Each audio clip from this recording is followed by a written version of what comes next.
We need to talk about it. Project 2025. What is it? Who wrote it? Where did it come from? The entire far-right blueprint is 920 pages and 30 chapters.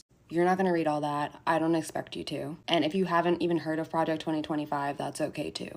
But you do need to know what's in it because it's pretty terrifying. Think a playbook for Handmaid's Tale, essentially turning the US into Gilead. I've looked for some good, easy explanations of Project 2025, and there really aren't that many. This is going to be the most comprehensive and simple explanation of 2025 that you're going to get. So background, Project 2025 dates back to 1973. That's when the Heritage Foundation, a very powerful conservative think tank based in Washington, D.C., was founded. They are the writers and the architects of Project 2025. And their main mission and goal is to move America to a more far-right Christian nationalist state. They originally came to prominence when they wrote their first manifesto in 1981 titled A Mandate for Leadership. And get this, those very same policies were the ones that were used and implemented in the Reagan administration. Seriously, around 60% of the 2,000 proposals written in the manifesto were implemented by Reagan. So now they're back again with a new edition, and this new edition is known as Project 2025. And it's supposed to provide guidance for the Don or whoever becomes the next Republican president. And these 900 pages and 30 chapters were written by professors, doctors, scientists, lawyers, scholars on each subject. And they've divided Project 2025 into 4 main pillars. The first is policy, which is this big book. The second is personnel. They're creating this huge conservative database, think LinkedIn, but for DJT loyalists. The third pillar is training. They set up this online educational system called the Presidential Administration Academy, where they teach their views and ideology in a course. And the fourth is called Playbook, which is an action game designed for how they're going to get everything done. Now let's get into some of the very concerning things on their wish list for DJT's second term. Starting off strong on pages 450 to 503, they're calling for a complete ban on abortions. Not very shocking. Page 319, they're saying the Department of Education should be eliminated. And in addition to calling for its elimination, they state that any school that requires a vaccine or mask mandate will not receive federal funding. Page 482, eliminate the Head Start program. Page 675, calling for the elimination of NOAA and the National Weather Service. Because these organizations, and I quote, have become one of the main drivers of climate change alarm industry and as such is harmful to the future U.S. prosperity. Page 133, they call for the complete dismantling of the Department of Homeland Security. In addition, they argue for the elimination of the FBI along with the Department of Justice.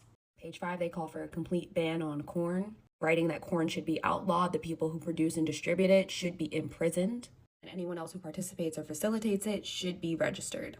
Page 104, reverse policies that allow transgender individuals to serve in the military. Gender dysmorphia is incompatible with the demands of the military service, and the use of public monies for transgender surgeries or to facilitate abortion for service members should be ended. And there's so much more, including the possibility of ending birthright citizenship, banning African American and gender studies in all levels of education, calling for an ending of any DEI programs, getting rid of gay marriage, ending the Affordable Care Act, and it also calls for the mass deportation of immigrants and proposes a plan to round up illegal migrants and lock them up and put them in camps.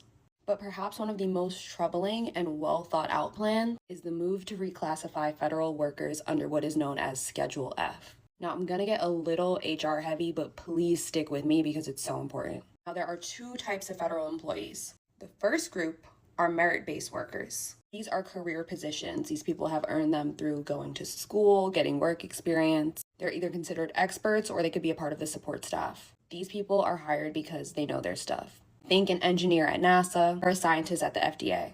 And their federal jobs have protections. Now, the other class are at-will or appointed workers. These employees tend to serve at the pleasure of the president or the administration, which basically means they can be fired or replaced at any time. To put it all in context, there are about 2 million of the first class of merit-based employees and only about 4,000 political appointed ones. Under this new plan of Schedule F, they'd reclassify a bunch of the regular civil servants into political appointees. That way the Don can replace them with loyalists. Now, how does replacing all of these people help him carry out his plan? Let's do an example. Under Schedule F, DJT could take a scientist at the FDA, fire him, and then replace him with, let's say, a scientist who wouldn't give clearance to birth control or the abortion pill, therefore making it illegal and inaccessible without having to go through the courts, without having to go through Congress. By the way, they specifically lay this out in the plan in the 900 pages. Now, remember what I said about the whole conservative LinkedIn? That's the database they're going to use to fill these positions. A bunch of unqualified loyalists. And in October of 2020, actually, DJT tried to do this. He tried to implement Schedule F. He signed it into order, but then he lost in November. And the whole thing was pretty much a secret, but Biden then immediately repealed it. But if he wins this time, they say it'll be one of the first acts of his presidency. Now, the Don has come out and said he doesn't know anything about this Project 2025 and has been trying to distance himself from it. But at least 26 authors and people who are associated with Project 2025 served in his very own administration, including Russ Voigt, John McKinty, Stephen Miller, and many others. Also, his own platform, Agenda 47, just sounds like a SparkNotes version of Project 2025. The president of the Heritage Foundation is calling Project 2025 the new American Revolution. The second DJT term could lead the way.